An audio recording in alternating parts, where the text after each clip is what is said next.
procès à Césarée, Luc a eu les entretiens avec Marie. C'est pour ça que tous ces détails dans son évangile que les autres n'ont pas. Ben, ça, c'est extra-biblique. Okay? Mais d'abord, on la rencontre dans le récit de Noël. Matthieu nous parle de Joseph qui était fiancé à Marie. Donc, elle est là dans l'histoire, mais c'est un peu comme dans le contexte de la famille sainte et comment Joseph devrait le traiter. Mais en Luc, on a beaucoup de détails, puis surtout dans Luc 1, quand elle reçoit l'annonce de ce qui allait lui arriver. Puis il y a deux qualités qui sortent de cela. Mais d'abord, on le voit, il y a un contraste parce que tout à l'heure, plus haut dans le texte, on a eu la révélation de l'ange qui parlait à Zacharie face à la venue de Jean-Baptiste, qui a été aussi une chose assez phénoménale parce que Zacharie, sa femme, était dépassé l'âge de porter des enfants. Puis Zacharie, sa réponse était, on peut dire, réfléchie, mais c'était plutôt un manque de foi. Il était tellement borné avec les faits qu'il ne pouvait pas croire la parole. Donc, l'ange lui a frappé pour qu'il ait un signe que ça vient de lui. Il était tombé muet. Mais Marie, c'est autre chose. Il semblait qu'elle avait la même parole que lorsqu'elle questionne, lorsque l'ange lui dit, tu vas avoir un enfant. Elle dit, comment cela peut se faire? C'est la même chose que Zacharie dit tout à l'heure. Mais elle est plutôt pratique. Comment ça peut se faire? Pas parce que je doute, mais parce que mon état, je suis vierge, je ne suis pas marié. Donc, même si elle était une jeune fille, peut-être à l'époque, elle avait 14, 15 ans, elle comprenait comment ça marche. Okay? Les gens étaient moins naïfs. Ils étaient éduqués, ils vivaient dans les familles tendues, ils savaient comment la vie se produit. Donc, ce questionnement n'était pas de doute, mais plutôt de scientifique. Grâce à ça, on peut voir le soutien biblique pour la naissance miraculeuse, la conception de Jésus qui n'est pas ordinaire. Puis, lorsque l'ange lui répond, verset 38, sa réponse, c'est ça qui est significatif. Lorsque ces questionnements raisonnables sont répondus, pas tout à fait raisonnables scientifiques, le Saint-Esprit va tomber, mais la réponse, parce que c'est une femme qui craignait Dieu, donc elle avait affaire avec Dieu, sa réponse est « Je suis la servante du Seigneur. Que tout ce que tu m'as dit s'accomplisse pour moi. » Donc, la première qualité dans cette femme qui craignait Dieu, c'était son humilité. L'humilité, ce n'est pas de se voir comme étant rien, c'est de se voir comme nous sommes tellement en réalité. Nous sommes des créatures, Dieu est le créateur. Nous sommes ses serviteurs et ses servantes, il est le maître. Quand on le voit de cette perspective-là, on se découvre tel que nous sommes vraiment à notre place. On n'a pas un complexe d'infériorité ni de supériorité. On a une juste évaluation de nous-mêmes. Ça, c'est l'humilité. Une bonne perspective des choses. Et elle avait une bonne perspective. Donc, première qualité que je vois en elle, et on le voit à travers, pourquoi elle est souvent dans le background? Parce qu'elle était humble. Elle demeurait humble. Malgré tout ce que Dieu allait faire pour elle. On le voit lorsqu'elle va dans les versets 39 à 56. L'ange a dit, OK, rappelez-vous elle avait des doutes face à comment ça puisse marcher. Donc, l'ange a dit, comme preuve, comme soutien de cette annonce de choses surnaturelles, voilà, ta parente Élisabeth est enceinte, vieille qu'elle est. Elle est enceinte dans sa 6e mois. Marie est partie tout de suite pour aller vérifier. OK? Donc, elle n'était pas naïf, elle n'était pas non. Elle est allée vérifier. Mais lorsque sa parente l'a saluée, comment ça se fait que la mère de mon Seigneur Marie, elle est remplie du Saint-Esprit, puis le chant de Marie, c'est une reconnaissance qu'elle dit, le Seigneur me donne un sauveur. Elle chantait déjà là qu'elle savait que son enfant serait son sauveur. Donc voilà la confession, si je regarde le chant de Marie, c'est merveilleux. Et le monde va m'appeler béni, pas parce que mes qualités, mais à cause de mon rôle dans le plan de Dieu. Mais c'est dans toute humilité. Elle reconnaît la vérité et ma place dans ça. Donc l'humilité, c'est la première qualité de cette femme. Mais en même temps, dans les mêmes circonstances, si on peut comprendre, je vois du courage. Parce qu'avec l'annonce de l'ange, Marie allait devenir une mère-fille. C'est ça? Fille-mère? Mère-fille. Elle était fiancée, donc elle n'était pas techniquement célibataire, mais ça dit qu'elle allait être rejetée de sa société, parce que c'était une société très stricte. Et lorsqu'elle revenait de chez sa parente, après 3 mois, elle ne pourrait plus cacher le fait. Donc, imaginez-vous le scénario. Puis, elle a compris ça tout de suite. Donc, dans son humilité, il y a du grand courage d'accepter le plan de Dieu, qui allait dire qu'elle allait risquer d'être un rejeté de la société. Le rejet, c'est une des choses qu'on a plus peur aujourd'hui. Ici, dans l'Amérique du Nord, là, ça fait vraiment un des fléaux de l'âme de l'être humain, de la peur du rejet. Puis, la Bible parle ça de la crainte des hommes. Pourquoi on craint des hommes? Parce qu'on a peur d'être rejeté. Mais c'est vraiment fort. Mais dans l'humilité, lorsqu'on reconnaît notre rôle, on reconnaît qui est diligent, on est rempli du courage pour faire face à ces choses. Dans le film La Nativité, ça démontre son retour à Nazareth. Vraiment, c'était très bien fait. Okay? Joseph, quand il entend des nouvelles et quand il doit dealer avec ça, et comment, même s'il y a un aspect qui rêve, que tout le monde est prêt à la lapider, parce que c'est ça le sentiment. Même si les gens ne feront rien, les langues en coulisses vont jaser. Hein? On va la classer. Et ça, c'est pas rien pour une personne qui vit dans un petit village, dans une tribu, où les liens familiaux sont tout. Donc, ça, c'est juste un des gestes de courage. Tout au long de cette vie, cette qualité se manifesterait pour elle. Donc, humilité, courage, mais une autre qualité qu'on le voit plus souvent, et ça va avec, on l'a vu déjà dans Luc, c'est que c'était une femme réfléchie. Tout ce qui était mis devant elle, elle s'est mise à réfléchir là-dessus. Et ça, on le voit dans Luc 2, lorsque les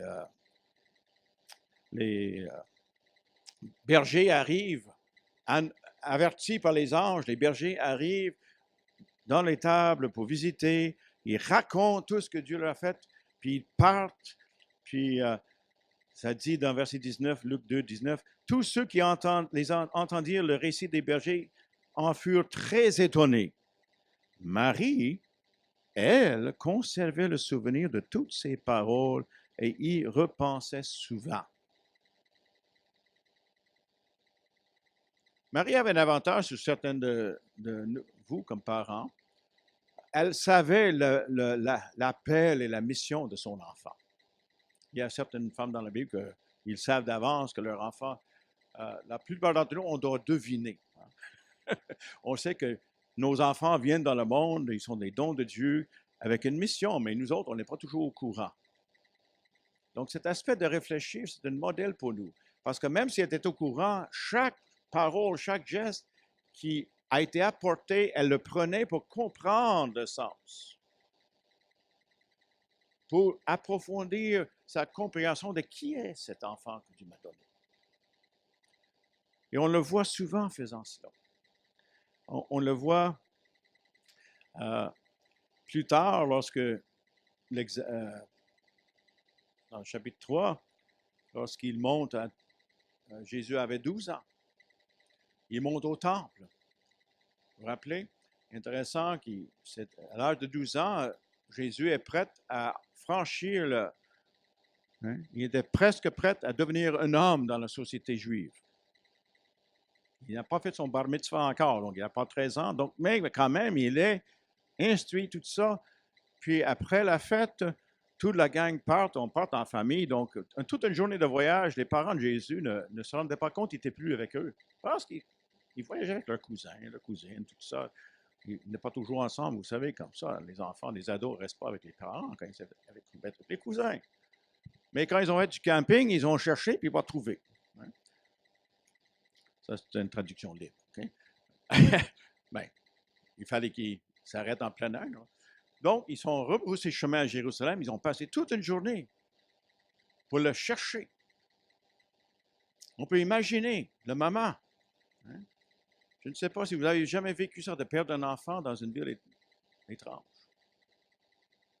Je me rappelle lorsque, moi j'étais petit enfant, mais nous autres, on était en famille, on était en visite à Venise. À Venise, c'est une ville en Italie. Les rues sont des canals. Okay? Il y a très peu de rues terre à terre. Puis nous visitions des grandes places, la cathédrale Sainte-Marc, on voyait la plaza. Puis on marchait dans les marchés, puis tout à coup, on se regarde, puis ma sœur a disparu. Okay? Donc moi, à cette époque, j'avais 8 ans, ma sœur avait 6 ans. Pas capable de la trouver. Et j'ai vu ma mère paniquer. J'ai vu le cœur d'une mère qui a perdu son enfant, puis voilà, on est dans un pays où elle ne parle pas la langue. Hein?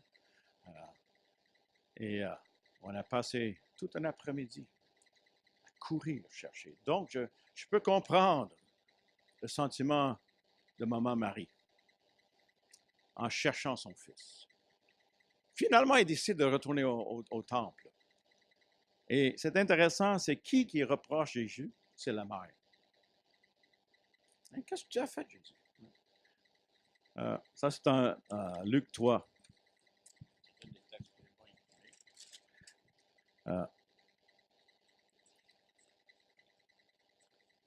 Luc 3, 48.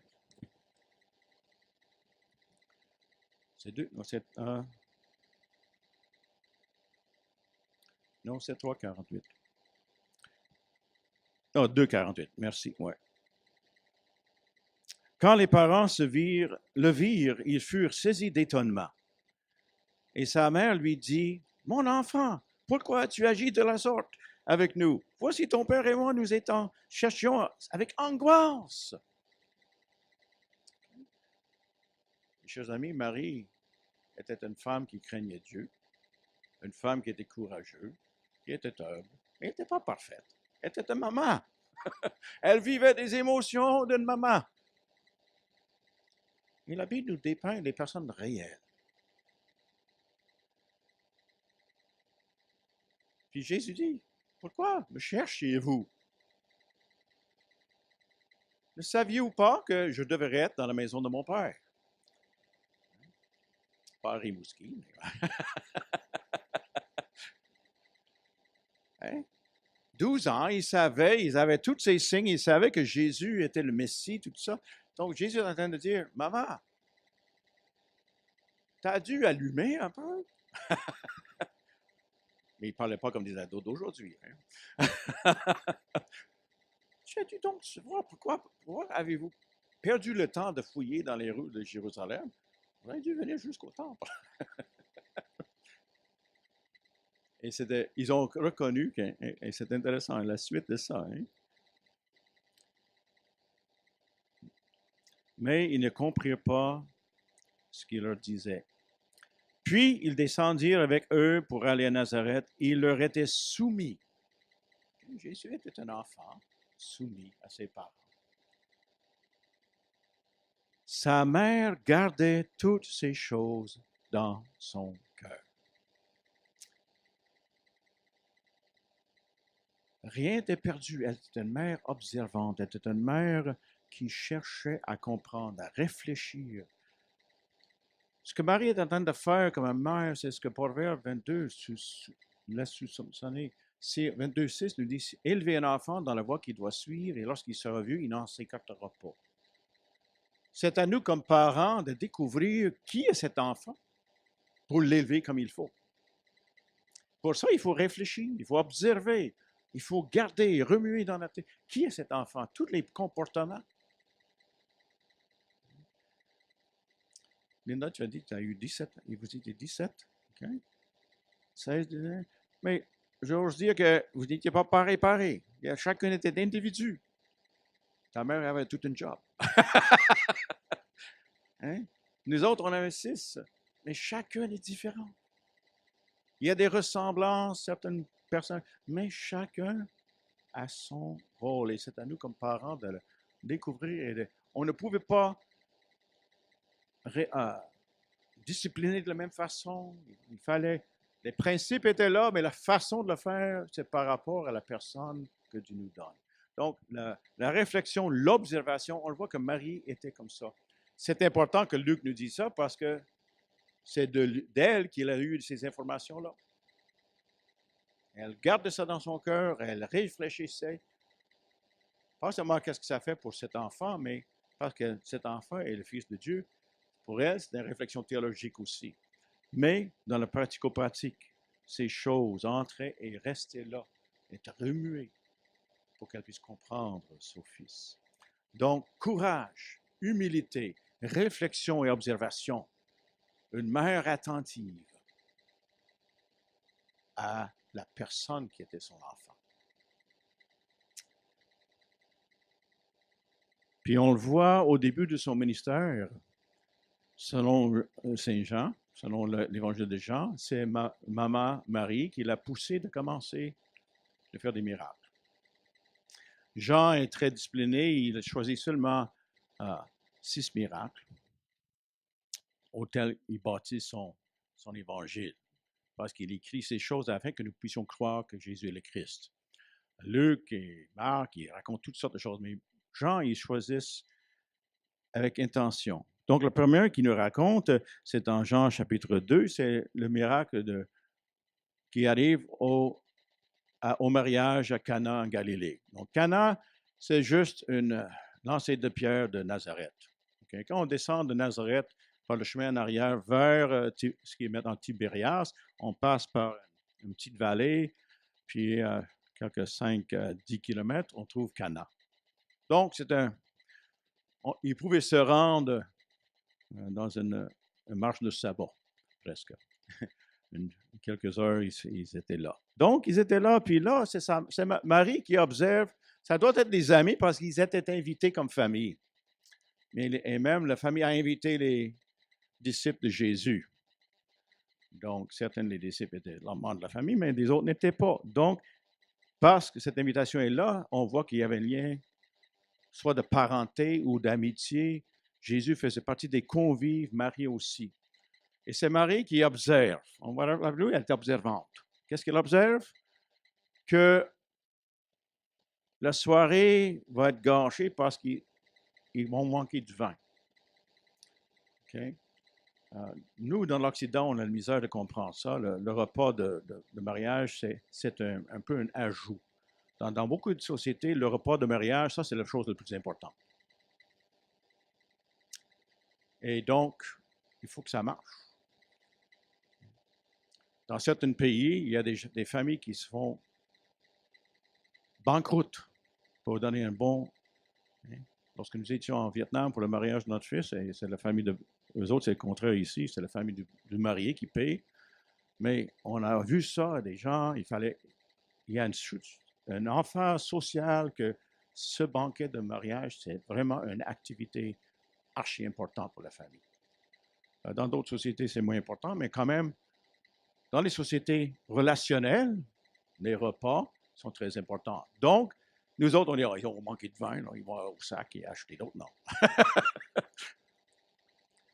Donc, c'est elle qui observe ça, puis à qui elle parle? Vous avez remarqué ça? Elle dit à Jésus. La mère de Jésus lui fit remarquer, ils n'ont pas de vin.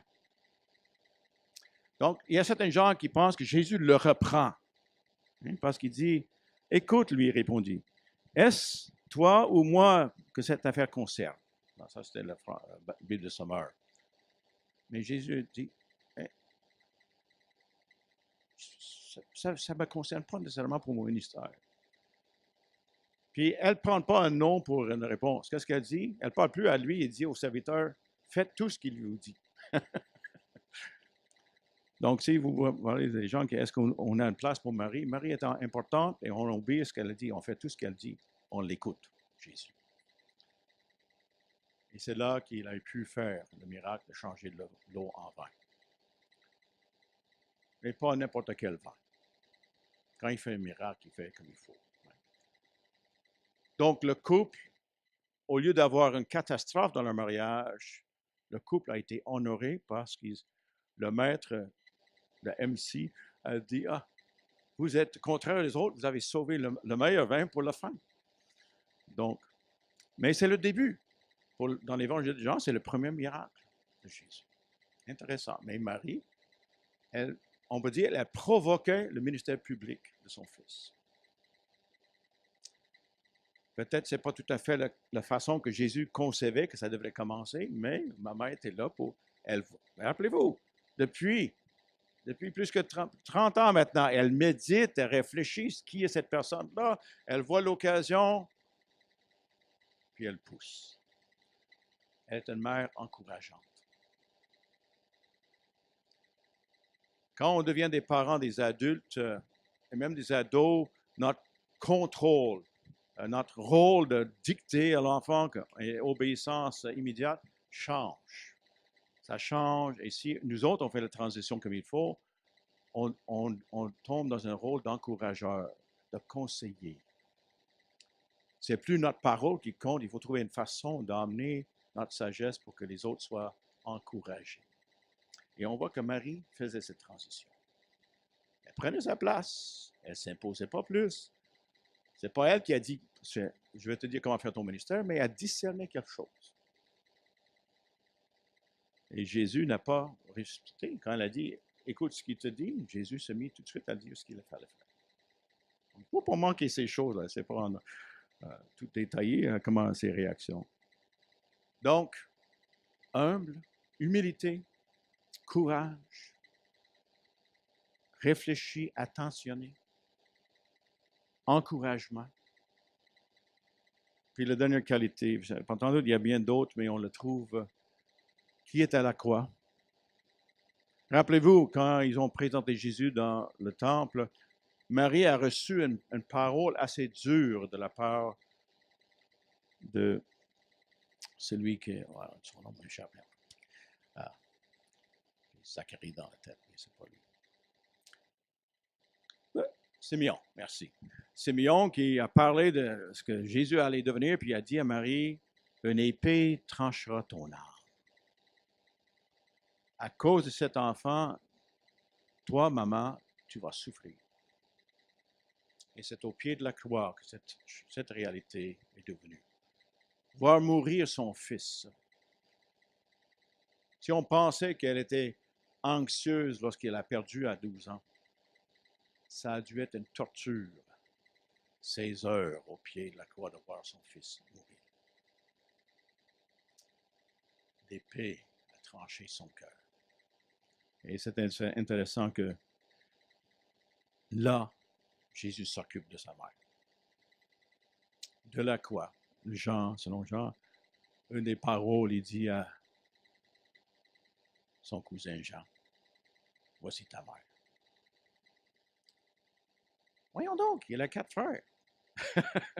Il y a des sœurs. Mais on voit que Jésus s'occupe de sa mère. Voici la personne qui va s'occuper de toi, maman. Voici maman, voici ton fils. Moi, je vois de sa place là, puis on sait que ce n'était pas la seule fois qu'elle était avec Jésus. Elle accompagnait les femmes qui soignaient de Jésus. Dans sa dernière partie de son ministère, elle était un de ses disciples. Un de ceux qui l'accompagnaient. C'est pour ça qu'elle se trouvait là, à la croix, lors de sa crucifixion. Donc, la fidélité, la persévérance, la fidélité dans son attachement à son fils, pour moi, est modelée là. avant sa naissance jusqu'à sa mort et sa résurrection. Maman, modelant ses qualités. Si nous pouvons remercier Dieu, si on trouve certaines de ses qualités chez nos mamans, hein, c'est rare qu'on va trouver des personnes parfaites, mais Seigneur, il y avait cette qualité-là. Courage. J'ai eu le privilège de côtoyer une dame très près qui a accouché de 5 enfants. Quel sacrifice de porter un enfant. Donc même si vous n'avez pas été élevé par votre mère biologique, si vous êtes là, c'est par le sacrifice de quelqu'un. On peut trouver une raison d'honorer Dieu pour notre mère, même si la mère est le plus dysfonctionnelle que possible. Si on s'inspire de l'image de ce que Marie, est-ce que je vois certains éléments dans cette personne que tu m'as donnée, Seigneur? Mais gloire à Dieu si on peut avoir une mère qui a plusieurs de ces qualités-là. Si c'est vrai, on ne devrait pas là à lui remercier. C'est un cadeau, c'est un don que tu nous donnes. Et c'est vrai, comme Timothée a dit, les papas, on apporte certaines choses. C'est heureux, la famille qui a les deux, mais la maman, l'esprit de maman, souvent on compare ça avec le Saint-Esprit, qui est la personne de Trinité qui couvre toute la création, qui est celui qui œuvre en nous, qui rejoint nos besoins, qui est capable de traduire nos cris sans mots à Dieu, au cœur de Dieu. L'image du moment est là. Mais ce matin, je vous présente Marie, mère de Jésus, comme exemple. Vous allez fouiller, regarder le texte, et voir ce contact très humain au travers des évangiles. Et ce n'était pas une petite chose pour Jésus, je pense, qui a eu quand même un chemin assez solitaire lorsqu'il commençait d'être environné des foules et toutes ces demandes sur lui. Sa maman n'était pas parfaite, OK? Il y a un des textes qui dit, à un moment donné, quand Jésus commence à être trop populaire, qu'il ne pouvait pas même manger en paix et puis dormir, ça nous dit que sa mère et ses frères se demandaient s'il n'était pas capoté. Ils se sont rendus là pour le prendre. Oh, il ne faut pas manquer ça. Je vous dis, elle n'était pas parfaite. Le cœur de maman, parfois, on se pose des questions. Est-ce que c'est vraiment vrai? Est-ce qu'il est vraiment hors sang, perdu de bon sang? Peut-être c'est les frères qui l'ont convaincu, on ne sait pas, mais ça nous dit, la mère et les frères de Jésus se sont rendus là parce qu'ils pensaient qu'il était hors de bon sang. Ils sont arrivés, pas capables d'entrer dans la salle, dans la maison, et c'est là qu'on a, dans plusieurs évangiles, « Hey, votre mère et votre frère sont dehors. » C'est là où Jésus dit, « Qui sont ma mère et mes frères et mes sœurs? » Ceux qui m'obéissent, ceux qui croient en moi. Jésus n'a pas donné un statut très élevé au-dessus de l'humanité de sa mère. C'est là que nous distinguons avec toutes ces doctrines qui l'ont donné une place qui n'est pas la sienne. Mais quand même, elle demeure toujours celle qui a été la mère de Jésus. Donc, sans lui donner trop de place, qu'elle puisse servir d'exemple pour nous inspirer. Si vous n'êtes pas maman encore, voilà un bon exemple. Il y a plusieurs d'exemples dans la Bible qu'on peut recommander. Regardez ces mamans-là. Ces qualités qui vont vous servir, vous aider à accomplir votre mission. Et pour nous qui honorons nos mamans aujourd'hui, on peut dire, Seigneur, je remercie dans la mesure que ma maman reflétait ces caractéristiques-là. Je te remercie parce que tu m'as fait du bien. Amen. Recueillons-nous.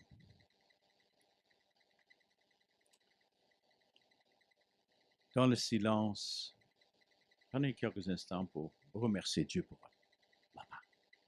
Et les mamans, peut-être parce que c'est toujours les mamans physiques, comme ça a été dit ce matin aussi. Parfois, Dieu a place dans notre vie les mamans spirituelles, les mamans surrogate qui fonctionne, qui complète le rôle de maman terrestre. Dans toute la façon qu'on a vécu ça, c'est un reflet de l'amour de Dieu pour nous. Donc, prenez quelques instants dans le silence, juste à remercier Dieu pour votre expérience.